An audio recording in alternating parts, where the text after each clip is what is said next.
안녕하세요. 3조 유전성 성격장애 첫 번째 발표를 맡은 이채윤입니다. 발표 순서는 이론적 고찰, 사례 분석, 간호 과정으로 진행할 예정입니다. 먼저 이론적 고찰을 살펴보겠습니다. 의존성 성격장애는 C군 성격장애에 속합니다. 또한 타인에게 의존하고 대인관계가 종결되었을 때는 대체물을 찾기 위해 노력합니다. 독립적인 의사결정에 어려우며 스스로 살아남을 수 없을 것이라는 두려움을 느낍니다.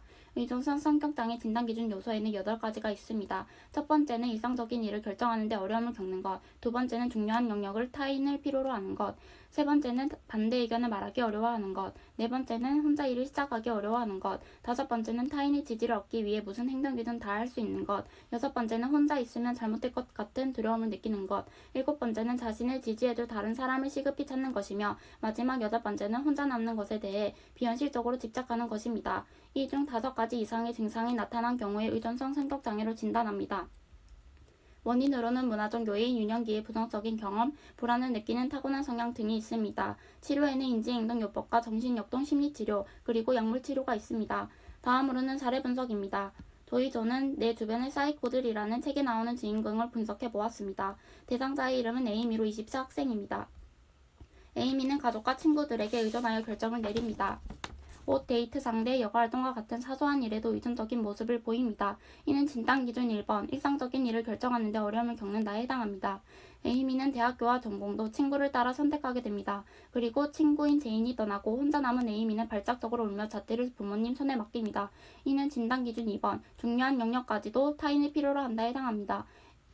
에이미는 혼자 대학을 가는 것이 두려웠지만 친구들과 다르게 보이길 원하지 않아 두려운 감정을 밝히지 않습니다. 이것은 진단기준 3번, 반대 의견을 말하기 어려워하는 것과 일치합니다.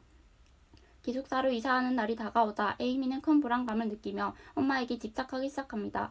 그리고 새로운 친구를 사귈 수 없다고 생각합니다. 이는 진단기준 4번, 일을 혼자 시작하기 어려워하는 것에 해당합니다.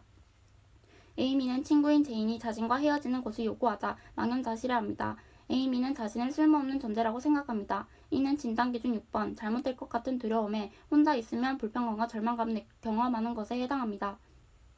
엄마와 떨어지기 싫은 에이미는 엄마가 주말엔 집에서 지내도 좋다는 말을 반복하도록 만들었습니다.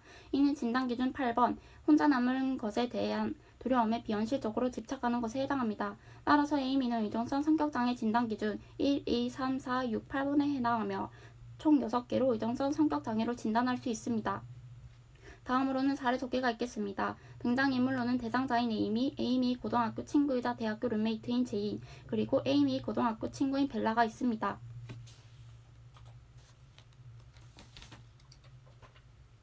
얘들아, 이번 주 파티에 함께 가야 할 파트너를 구해야 하는데 누가 좋을까? 글쎄, 네 파트너니까 너가 좋아하는 사람을 골라야 하지 않을까? 난 잘 모르겠어. 벨라, 넌 누가 괜찮은 것 같아? 너가 원하는 사람은 누군데? 난 너가 얘기해주면 좋을 것 같아. 그럼 톰은 어때? 너와 친하게 지내잖아. 아직 톰이 파트너를 못 구했다는 이야기를 들었어. 톰? 좋아, 톰에게 이번 파티에 함께 가자고 얘기해야겠어.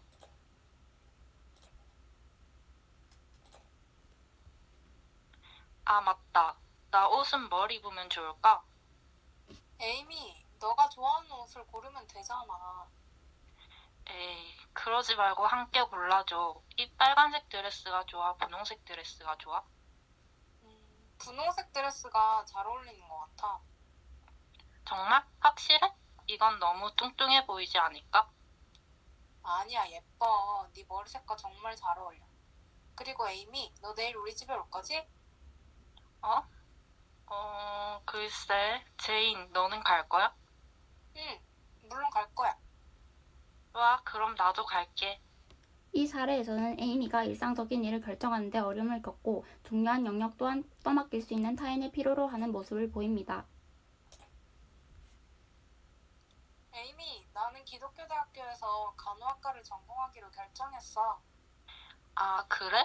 그러면 나도 너랑 똑같은 대학교에서 똑같이 간호학과에 지원해야겠어. 에이미, 너 간호사에 관심이 있었어?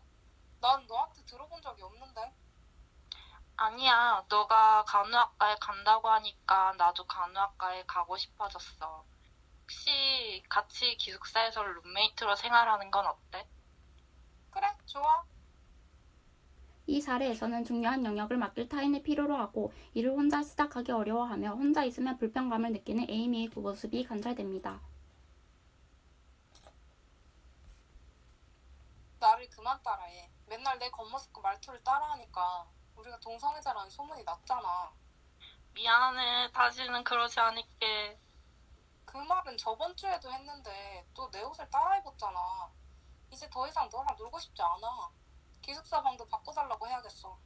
그것만은 안 돼. 제발 내 친구로 머물러줘. 외톨이로는 아무것도 할 수 없어. 다음 사례에서는 일상적인 일과 중요한 일을 결정해주고 맡길 수 있는 타인을 필요로 하며 혼자 남는 것에 대한 두려움을 비현실적으로 집착하는 모습 또한 관찰됩니다. 다음은 간호과정입니다. 비정상 자료 중 주관적 자료에는 혼자 대학교에서 지내야 한다니 그럴 순 없어. 제인 너는 갈 거야? 같이 룸메이트 생활하는 건 어때? 외톨이로는 아무것도 할 수 없어 등이 있습니다. 다음으로는 객관적 자료입니다. 객관적 자료에는 대학에 대한 불안감을 숨김, 친구 의견에 내색하지 않고 따라삼, 스스로 쓸모없는 존재라 느낌, 자신에게는 희망이 없다고 생각함 등이 있습니다.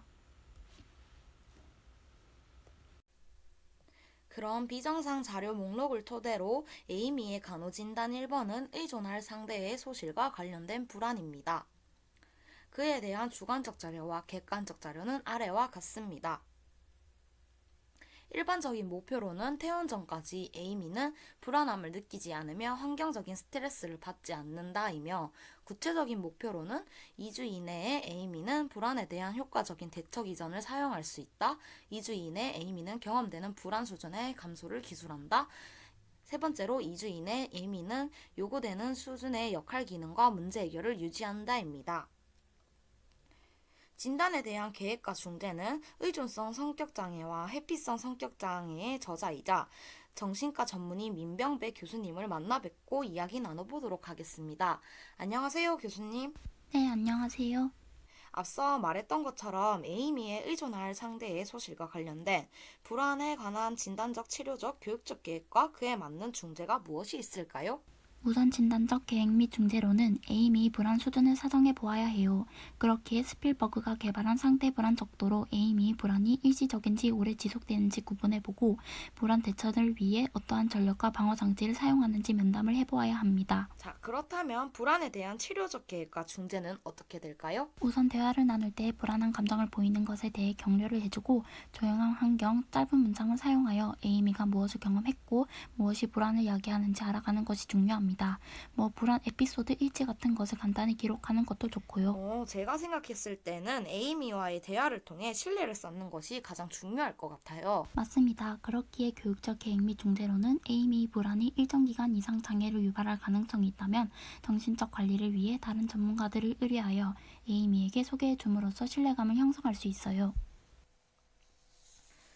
교수님이 앞서 말씀해준 치료 계획과 중재를 통하여 에이미가 자신의 불안감을 표현하고 불안을 예방할 수 있는 대안을 파악한다면 성과 목표 달성을 이뤄낼 수 있겠군요. 자, 이제 다음으로 에이미의 행동에서 일상생활의 의존적인 결정과 관련된 무력감을 두 번째 간호 진단으로 내릴 수 있었는데요. 주관적 자료와 객관적 자료는 아래와 같습니다.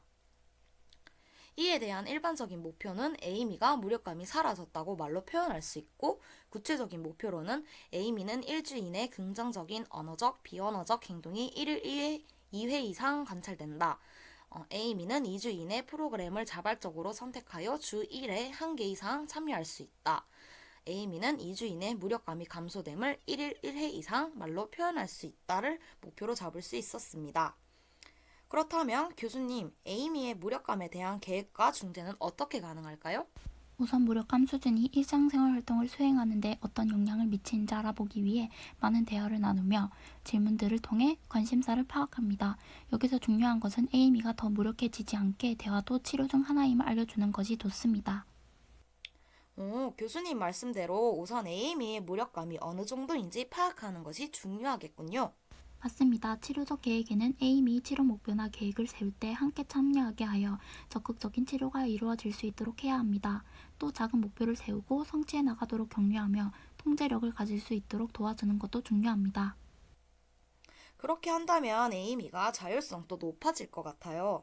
맞습니다. 그렇기에 교육적 개혁 및 중재로서 적절한 격려와 보상을 하여 자율성도 높이고 흥미를 유발할 수 있는 자조그룹, 지지그룹, 사회적 지지 체계를 소개하여 참여할 수 있도록 할 수 있어요. 교수님의 치료 계획 및 중재로 에이미는 긍정적인 언어적, 비언어적 행동을 보이며 프로그램을 자발적으로 선택하여 참여하고 무력감이 감소됨을 말로 표현할 수 있을 것 같아요. 그렇다면 목표에 달성했다고 볼 수 있겠군요. 자, 마지막으로 에이미의 행동을 보아 타인의 부정적인 시선과 관련된 상황적 자존감 저하를 진단 세 번째로 내릴 수 있었습니다. 주관적 자료와 객관적 자료는 아래와 같고요. 일반적인 목표로는 에이미는 자존감이 증가하였다고 말로 표현할 수 있다. 구체적인 목표로는 에이미는 2주 이내 현재의 스트레스 요인과 관련된 생각과 행동을 성공적으로 묘사한다. 두 번째, 에이미는 2주 이내 긍정적인 자아 수용에 대하여 말로 표현한다. 세 번째로, 에이미는 2주 이내 자존감을 향상시키는 방법에 대하여 2가지 이상 설명한다. 네 번째로는, 에이미는 긍정적인 자아 존중감 형성에 도움되는 활동에 한 달에 한 번 이상 참여한다입니다. 교수님, 그렇다면 에이미의 자존감 저하를 치료하는 방법은 어떻게 될까요? 우선 로젠버그 자존감 척도를 통하여 자존감 정도를 수치화하고 언어적, 비언어적 표현을 확인하여 자존감 정도를 알아보는 것이 중요합니다. 또 라포를 형성하여 대인관계 수준을 파악해보고 에이미가 스스로 다른 사람에게 사랑받는다고 느끼는 정도를 사정해봅니다. 그러한 진단적 계획과 중재를 토대로 치료적 계획은 어떻게 이루어 나갈까요? 우선 감정 표현에 도움이 되는 환경을 제공하고 여기서 중요한 건 프라이버시를 제공하는 것입니다. 또한 적극적 경청과 개방형 질문을 통해 에이미를 지지하고 인지적 재구성법과 사고중지법 등 인지행동 치료를 통하여 부정적인 생각과 행동을 감소시킬 수 있도록 격려합니다. 그렇게 함으로써 에이미가 부정적 자기 표현을 줄여나갈 수 있을 것 같아요. 맞습니다. 그렇기에 교육적 계획과 중재로 에이미가 스트레스 상황에서 대처와 적응, 자아 존중감, 재형성 전략에 대해 논의하고 새로운 대처 방법을 개발할 기회를 제공하여 긍정적 자아 존중감 형성을 이뤄낼 수 있을 겁니다. 네, 교수님의 치료법을 통하여 에이미는 스트레스 요인과 관련된 생각과 행동을 성공적으로 묘사할 것이고 스스로가 자존감 향상시키는 방법을 설명할 수 있고 또 긍정적인 자아 수용에 대하여 말로 표현할 수 있을 것 같습니다. 그 다음에 긍정적인 자아 존중감 형성에 도움되는 활동에 참여할 수 있을 것 같습니다. 맞습니다. 이러한 세 가지 진단에 대한 치료를 통하여 에이미의 불안, 무력감, 상황적 자존감 저하를 극복하고 이겨낼 수 있다고 생각합니다. 네, 오늘 이렇게 에이미의 진단에 대한 걸맞은 치료 계획과 중재를 알려주셔서 감사합니다, 교수님. 그렇다면 치료 후에 에이미는 어떻게 변화하였을까요? 사례 하나를 봅시다. 얘들아, 이번 주 파티에 함께 가야 할 파트너를 구해야 하는데 누가 좋을까? 글쎄, 네 파트너니까 너가 좋아하는 사람을 골라야 하지 않을까? 하지만 내가 원하는 사람이 날 싫어할까봐 사실 불안해. 잠깐, 모든 사람에게 사랑받고 인정받아야 하는 건 아니야. 그래, 거절받는 게 어때서? 맞아. 방금 내가 너무 부정적으로 생각했어. 좋아, 톰에게 이번 파티에 함께 가자고 얘기해야겠어. 아, 맞다. 옷도 골라야 해. 에이미, 너가 좋아하는 옷을 골라. 이것 봐, 나는 분홍색 드레스가 잘 어울리는 것 같아. 에이미, 넌 정말 보는 눈이 있어. 네 머리 색깔 정말 잘 어울려. 아, 그리고 에이미, 너 내일 우리 집에 들릴 거야? 가려고 했지. 제인, 넌 갈 거야? 응, 물론 갈 거야. 그럼 제인과 같이 갈게. 이러한 사례를 통하여 에이미는 현재의 스트레스 요인과 관련된 생각을 성공적으로 묘사했고 에이미가 긍정적인 언어적 표현을 사용하는 것을 관찰할 수 있었습니다. 또한 에이미는 자신의 불안감을 표현하여 어떠한 상황이 불안을 야기했는지도 파악하였습니다. 네, 두 번째 사례 보시죠. 에이미, 나는 기독교대학교에서 간호학과를 전공하기로 결정했어. 정말? 간호학과라니 넌 정말 대단한 간호사가 될 수 있을 것 같다. 칭찬해줘서 고마워, 에이미. 너는 어떤 학교에 진학할 예정이니? 나는 간호학과와 화학과 중 고민이야. 그래서 다음 주에 진로 탐색 프로그램에 참가하기로 결정했어. 정말 기대돼. 그런 프로그램도 있구나. 정말 유익하겠다. 치료 후 사례 두 번째를 통하여 에이미가 자발적으로 프로그램에 참가하는 모습을 관찰할 수 있었고, 또 에이미가 자신의 능력 범위 안에서 독립적으로 활동하는 모습을 관찰할 수 있었습니다. 이제 마지막 사례 하나 보시죠. 나를 그만 따라해. 맨날 내 겉모습과 말투를 따라하니까 우리가 동성애자라는 소문이 났잖아. 너를 따라한 건 미안해. 하지만 나는 너를 친구로서 좋아해서 그런 거였어. 그 말은 저번 주에도 했는데 또 내 옷을 따라 입었잖아. 이제 더 이상 너랑 놀고 싶지 않아. 기숙사방도 바꿔달라고 해야겠어. 너가 정 불편하면 그렇게 해도 돼. 그런데 한 번만 더 나에게 기회를 줄래? 너가 싫다면 이젠 너를 따라하지 않을게. 그리고 혹시 괜찮다면 나와 함께 내 옷을 같이 골라줄래? 그래 좋아. 하지만 다시는 그러지 않겠다고 약속해. 응, 약속할게. 정말 고마워. 이를 통하여 에이미는 자신의 행동을 어느 정도 조절 가능하다고 느끼고 있고, 또 에이미는 자신의 상황과 생각과 느낌을 효과적으로 표현하고 있습니다.